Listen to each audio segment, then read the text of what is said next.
तो देखिए हम आ गए हैं चोपता के रास्ते में ही है अभी इनफैक्ट, और बर्फ़ आप देख सकते हैं सड़क क्योंकि ये बर्फ़ बिल्कुल जम चुकी है, बहुत स्लिपरी है। और आगे मुझे आवाज़ आ रही है क्रेन की जो रास्ता साफ़ कर रहे हैं।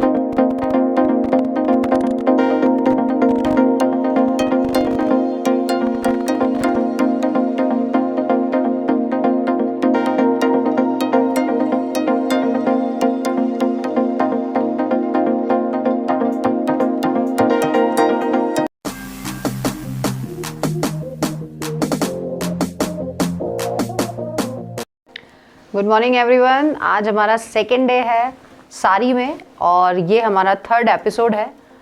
आई विश कि ये भी आपको पसंद आएगा क्योंकि बहुत सुंदर जगह है। और जगह से पहले आज जो हम वीडियो शुरू करने वाले हैं अपने ही रूम से, क्योंकि अब चेकआउट करने वाले हैं, तो मैं बता देती हूँ कि यहाँ पर अगर आप आकर रहते हैं, अच्छा ऑप्शन है रहने का कम बजट में, क्योंकि बहुत ज़्यादा हैंकी फैंकी नहीं है, बहुत ज़्यादा फैसिलिटीज़ नहीं है, लेकिन जो बेसिक फैसिलिटीज़ चाहिए होती है, जैसे कि आप ठंड में आते हैं, सबसे पहले तो हमें हीटर चाहिए होता है, हीटर अवेलेबल है, कैटल चाहिए होती है, कैटल अवेलेबल है, गीज़र चाहिए वो भी है। और सबसे बड़ी चीज़ जो मैंने देखी यहाँ पर, मुझे लग रहा था कि ये हमारे लिए सफिशेंट नहीं रहेगी क्विल्ट, इसीलिए हम गाड़ी से अपना ब्लैंकेट भी लेकर आए निकाल के, लेकिन ये इतनी वार्म है, इतना लाइट वेट और बहुत वार्म है, तो ये बहुत अच्छी चीज़ है। मेरे को हमें बिल्कुल ठंड नहीं लगी यहाँ पर। और बाकी सारी चीज़ें, चार्जिंग पॉइंट एंड ऑल, थोड़ी सी चीज़ें हैं जो हमने इनको सजेस्ट किया, जैसे कि लाइट का स्विच पॉइंट वहाँ पे होना चाहिए, क्योंकि बार बार उठ के यहाँ पर लाइट जलानी पड़ रही थी। लेकिन लॉन्ग स्टेज के लिए बहुत अच्छा है ये, क्योंकि नेटवर्क बहुत अच्छा है यहाँ पे, नेटवर्क की कोई प्रॉब्लम नहीं है। वाईफाई नहीं है अभी, वो भी अवेलेबल हो जाएगा, आप डोंगल लेकर आ सकते हैं। और देखिए यहाँ पर, क्योंकि जब बैठ कर आप काम करेंगे और सामने इतना ब्यूटीफुल नज़ारा होगा, तो वो कुछ और ही मज़ा होगा। So this is basically fully home stay हम इसे कह सकते हैं, क्योंकि देखिए यहाँ पर वॉशिंग मशीन भी है, आप अपने कपड़े खुद से धो सकते हैं, किचन ऑप्शन है, आप खाना खुद से बना सकते हैं। तो ये ऑप्शंस हमें एक्चुअली जब हम लॉन्ग स्टेज के लिए जाते हैं तो हमें चाहिए होते हैं। इनके कॉन्टैक्ट नंबर्स हम आपको डिस्क्रिप्शन बॉक्स में देंगे, तो आप इनसे डायरेक्ट कॉन्टैक्ट कर सकते हैं। अभी हम आज ये जो हमने कल देवरिया ताल किया था उसी का पार्ट है ये सारी, क्योंकि सारी विलेज में ही है। और अभी हम अभी सुबह के 7 बजे और हम जा रहे हैं विलेज ट्रैक पे। भैया हमको विलेज ट्रैक लेके जा रहे हैं और सामने देख रहे हैं ये चोपता की ही पहाड़ियाँ हैं, क्योंकि ये चोपता के बहुत पास है। तो जनरली जो लोग चोपता जाते हैं वो यहाँ भी आते हैं, तो आपके पास ये अच्छा ऑप्शन है, यहाँ रहकर आप दोनों जगह घूम सकते हैं। आइए चलते हैं, विलेज ट्रैक करते हैं। लक्की भैया आ गए हैं हमारे साथ, से गुड मॉर्निंग भैया।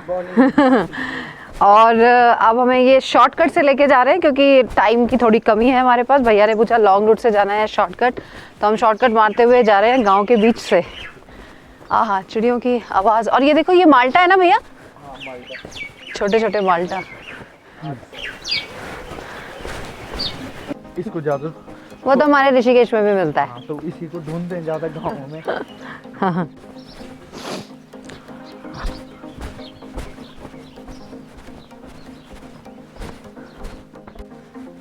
अभी उतरने में तो बहुत मज़ा आ रहा है, ढलान है क्योंकि। ओ, डॉगी डाउन भी आ गए हमारे साथ। चलो भाई, तुम भी चलो मॉर्निंग वॉक पे। बहुत ही अच्छे सुंदर जिस तरह के घर होते हैं गांव में, बहुत अच्छे लग रहे हैं। और ये छोटे छोटे घर जो दिख रहे हैं खपरेल वाले, ये अभी इनको यहाँ पे गाय भैंस रहती हैं, तो ये तबेले बन गए हैं, लेकिन हाँ इनको हटाया नहीं गया, ये अच्छी बात है। मिट्टी के घर बहुत सुंदर लग रहे हैं, इतने छोटे छोटे डोर्स, और चिड़ियों की आवाज़ जो आ रही है, मधुर संगीत।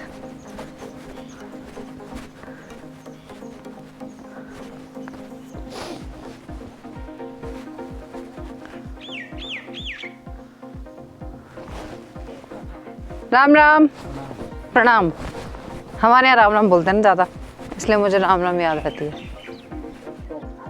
ये ज़रूर बहुत पुराना घर है, लेकिन जिस तरह से बना हुआ है बहुत अच्छा बना हुआ है, लेकिन फिर भी वक्त के रहते ये टूट गया है। लेकिन जिस तरह से इसकी जो कंस्ट्रक्शन अभी भी दिख रही है, चौखटें देखिए कितनी मोटी मोटी चौखट दिख रही हैं, काफ़ी मजबूत था और बहुत ही सुंदर था। वाइट वाला कितना प्यारा है, कुकड़ुक्कू। ओह काम, इतने प्यारे घर बने हुए हैं। और यहाँ से देखिए व्यू, अल्टीमेट व्यू है। और पूरा अब ये एक फील्ड बिल्कुल खाली दिख रही है हमें, और ये सामने क्या है, स्कूल। वाह, यहाँ पर पिक्चर्स की शूटिंग भी जैसे कि भैया बता रहे हैं होती है, कई बार होती है। ये हमें लास्ट कंस्ट्रक्शन दिख रही है यहाँ पर, ये स्कूल है, इसके बाद आगे कुछ नहीं दिख रहा है। तो बहुत ही सुंदर सीढ़ी नुमा खेत जैसे कि होते ही हैं गांव में। और यहाँ से अब हम आगे खेतों से होते हुए ही जाएंगे ऊपर की तरफ, तो ये हमारा मॉर्निंग वॉक हो जाएगा।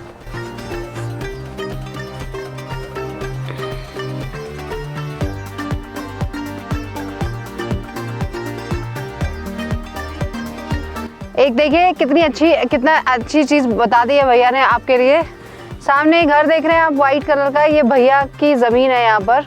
और कैंपिंग साइट के लिए आपको लीज पर मिल सकती है मात्र 1.5 लाख रुपए साल का आसपास बता रहे हैं, थोड़ा ऊपर नीचे हो सकता है। आप बात कर सकते हैं लकी भैया से, इनका नंबर भी हम डिस्क्रिप्शन बॉक्स में देंगे। मैंने खाई हुई है सब्जी उसकी, लिंगड़ा की सब्जी बहुत टेस्टी होती है सीरियसली। एक तरफ कैंप साइट, एक तरफ गार्बेज।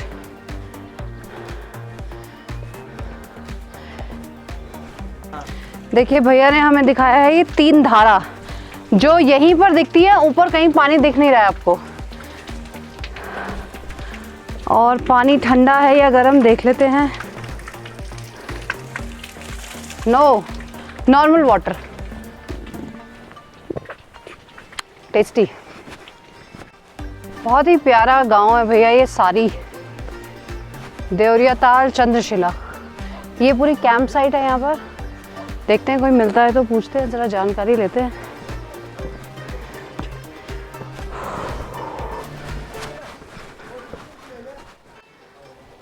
तो अगर आपको यहाँ पर बुक करना है, आप ऑनलाइन चेक कर सकते हैं। इंडिया हाइक के नाम से है ये कैंप साइट। और यहाँ पर ये पूरा पैकेज देते हैं आपको, एक कंप्लीट पैकेज फॉर 4 डेज, जिसमें आपका मील्स इंक्लूड होता है, अकोमोडेशंस हैं और 3 to 4 ट्रैक्स ये कराते हैं। बहुत सुंदर ट्रैक्स हैं जिसमें देवरिया ताल भी इंक्लूड है और वहाँ से आगे 1-2 ट्रैक्स और भी हैं। तो यहाँ से जिसमें आपको इंक्लूजन्स मिलते हैं, ट्रैक जो 3 ट्रैक इन्होंने हमें बताए हैं, जिसमें देवरिया ताल, चंद्रशिला और तुंगनाथ जी, ये ट्रैक्स तो हैं ही। इसके अलावा भी कोई और ट्रैक भी अगर होते हैं तो ये करा देते हैं। बट 4 डेज़ का ये पूरा कंप्लीट पैकेज है। पर पर्सन 11,000 रुपीज़ इन्होंने हमें बताया है इस पूरे पैकेज का।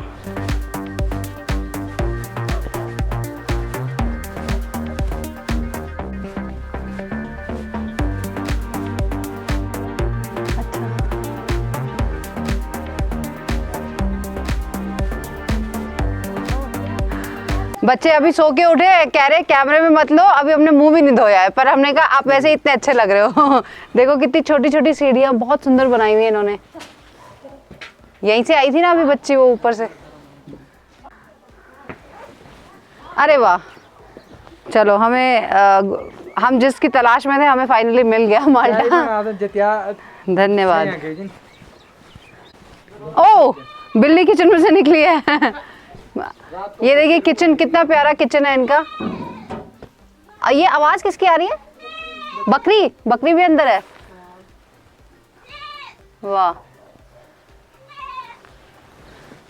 पूरा छोटा सा सेटअप। ये ऐसे मैंने YouTube पे देखे हुए हैं जो टाइनी हाउसेस जो बनाते हैं, वो इसी तरह के हाउसेस बनाते हैं। बहुत अच्छा है, पूरा मड से बनाया हुआ है। आजा। हाँ, कितनी प्यारी है ये। ओए, सींग बड़े अभी भी तेज है इसके। हाँ, उठा ले। अभी चलते चलते हमने पूरी कैलकुलेशन लगाई है। अगर हम ये तीनों ट्रैक करते हैं, साथ में कैंप रेंट पे मिल जाते हैं, एक नाइट हम यहाँ भी रुक सकते हैं सारी में, और तुंगनाथ जी में भी, क्योंकि वहाँ पे रहने की जगह है। अगर हम मैनेज करें खुद से तो इजीली हाफ कॉस्ट में हो जाएगा। खाना पीना लगा के 8-9 हज़ार मैक्सिमम। तो लोकल गाइड लेकिन साथ में ज़रूर लें, क्योंकि इन जगहों के बारे में आपको नहीं पता है, रास्ते थोड़े कठिन होते हैं। लकी भैया इज़ द राइट पर्सन, और इनके जैसे और भी भाई लोग यहाँ बहुत हैं, है ना भैया, जिनके साथ आप ट्रैक पे जा सकते हैं। और ये देखिए ब्यूटीफुल सनराइज़, बिल्कुल हिमालय के ऊपर से निकलते हुए सूर्यदेव।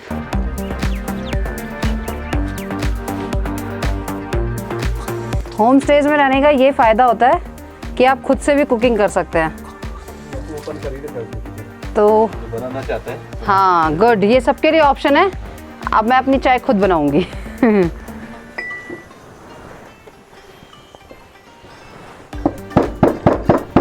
ये कहाँ पे कूटना चाहिए?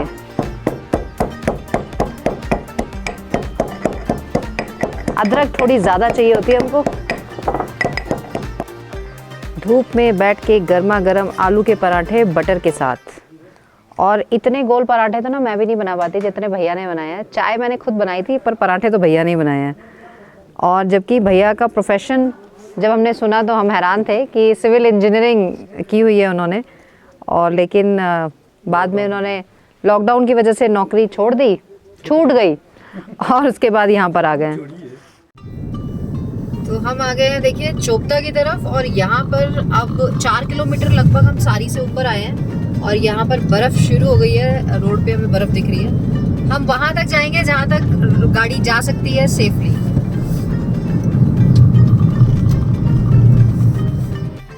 वाह, दोनों तरफ बर्फ़ और बीच में गाड़ी। अच्छा भी लग रहा है लेकिन मुझे डर भी लग रहा है।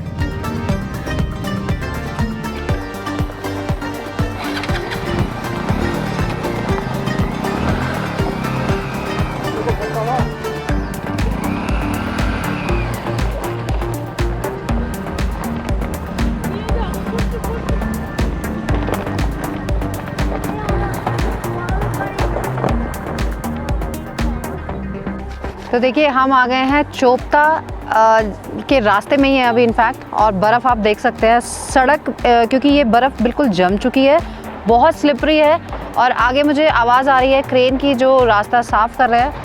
बहुत अच्छा हुआ कि हम लोगों ने सारी में स्टे किया, बिकॉज़ अगर हम यहाँ आते तो यहाँ हमने फंसना ही था, क्योंकि काफ़ी गाड़ियाँ मुझे यहाँ खड़ी हुई दिख रही हैं और लोग कैंप्स में रुके हुए थे। तो I think this time if you are coming just stay at सारी।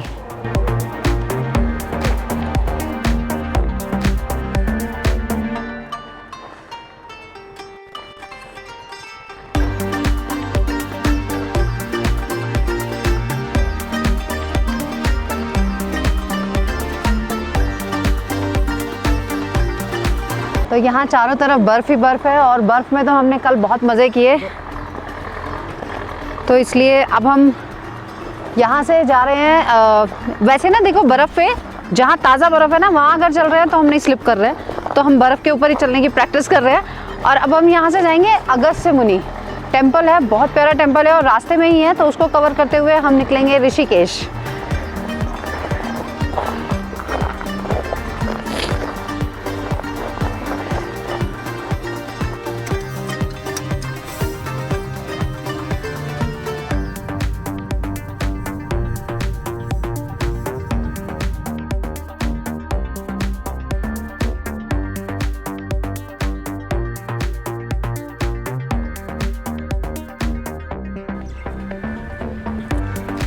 धूप सेक रहे हैं ये भी। मंदाकिनी नदी के किनारे बसा ये छोटा सा बहुत सुंदर सा शहर है जो महर्षि अगस्त्य ने बसाया था। यहाँ रहकर महर्षि अगस्त्य ने तपस्या की थी, इसको उनकी तपस्थली के नाम से जाना जाता है, और उन्होंने ही ये अगस्त्य मुनि के नाम से इसको इसीलिए जाना जाता है, उन्होंने ही ये शहर बसाया है। आइए उनके दर्शन करते हैं क्योंकि उनका मंदिर यहाँ पर है।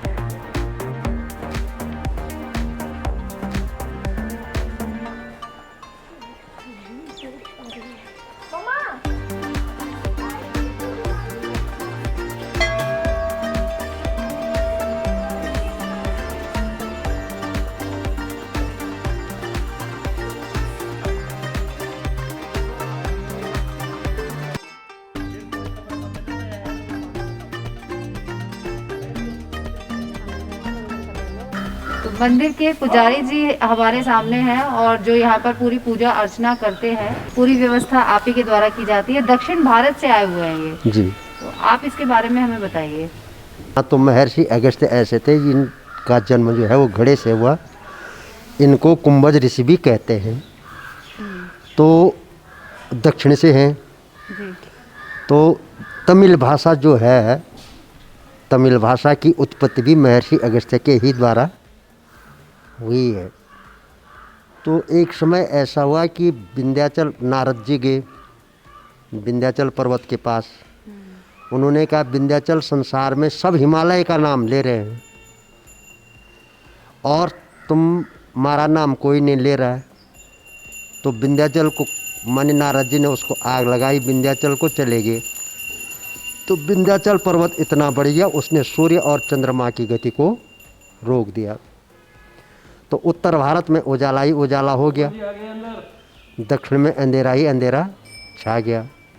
देवता लोग जो है वो ब्रह्मा जी के पास के, ब्रह्मा जी ने कहा मेरे बस की बात नहीं है, आप भगवान विष्णु के पास जाइए। वो भगवान विष्णु के पास के, उनने कहा भाई ऐसा है कि मेरे बस की भी बात नहीं है, महर्षि अगस्त्य ही इस काम को कर सकते हैं। दक्षिण भारत में भी शायद एक मंदिर है, दक्षिण में बहुत मंदिर है, अगस्त्य मुनि की। दक्षिण में बहुत, दक्षिण वाले बहुत मानते हैं, हाँ जी। दक्षिण में बहुत हैं। अगस्त्य जी जो थे चौथी अवस्था में अपनी पत्नी लोपामुद्रा के साथ जो थे, शरीर त्यागने के लिए क्या थे, काशी जी में थे, क्योंकि काशी का महत्व शरीर त्यागने का बड़ा वो होता है ना। तो अपना शरीर त्यागने, इतने में देवता लोग चले गए उनके पास। उनने कहा भाई अपनी समस्या रखी। तो महर्षि अगस्त्य वहाँ पे श्रीमद् भागवत में तो शॉर्टकट में है, पर देव भागवत में वृद्ध है। तो उनने कहा यार अगर मैं देवताओं का कहा नहीं मानता हूँ तब भी बुरा है, अगर विंध्याचल ने मेरा कहा नहीं माना तब भी बुरा है। क्यों कि विंध्याचल जो था वो महर्षि अगस्त्य का क्या था, शिष्य था। तो अगर ये मेरा कहावा नहीं मानेगा तो गुरु होने के नाते क्या होगा, मुझे क्रोध आएगा। क्रोध आने के कारण क्या होगा कि मैं श्राप दूंगा। श्राप देने से क्या होगा कि मेरे एक शिष्य का अनिष्ट मन बुरा हो जाएगा। तो उन्होंने कहा जाना तो है ही। जैसे वो विंध्याचल पर्वत के पास जाने के लिए बड़े, जैसे विंध्याचल ने देखा गुरुजी आ रहे, उसने दंडवत प्रणाम किया। तो उन्होंने दंडवत प्रणाम करने के उपरांत उन्होंने कहा बेटा तुम तब तक ऐसे लेटे रहो जब तक मैं उत्तर भारत की यात्रा करके आता हूँ। तो उत्तर भारत में आने के बाद वो यहाँ विराजमान हुई। जिस तरह हमने देखा अभी यहाँ पर दक्षिण भारत से आए हुए हैं पुजारी जी जो हैं और वही पूजा अर्चना करते हैं। इसी तरह से दक्षिण भारत में भी हमने यहाँ के पुजारी जाकर वहाँ पर पूजा अर्चना करते हैं। तो ये संस्कृति का आदान प्रदान ये बहुत ज़रूरी भी है और ये बहुत अच्छा भी है। इसी तरह से हम जानकारियाँ देते रहेंगे। मुझे लगता है कि आज भी हमने काफ़ी सारी जानकारियाँ आपको दे दी हैं।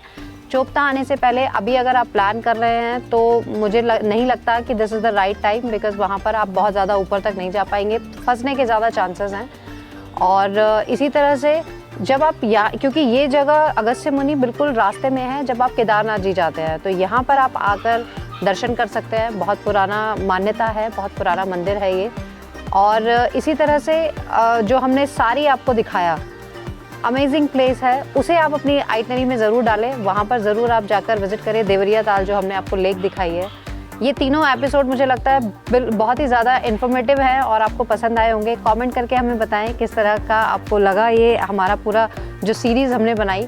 और इसी तरह से आगे हम आपको और जानकारियाँ देते रहेंगे। उसके लिए आपको ज़रूरी है कि अगर चैनल सब्सक्राइब नहीं किया है तो कर लें और वीडियोज़ को लाइक शेयर करें। जल्दी मिलते हैं नए वीडियो के साथ। ट्रैवल करते रहिए OT एक्सपर्ट सपना के साथ। जय माँ गंगे, हर हर गंगे।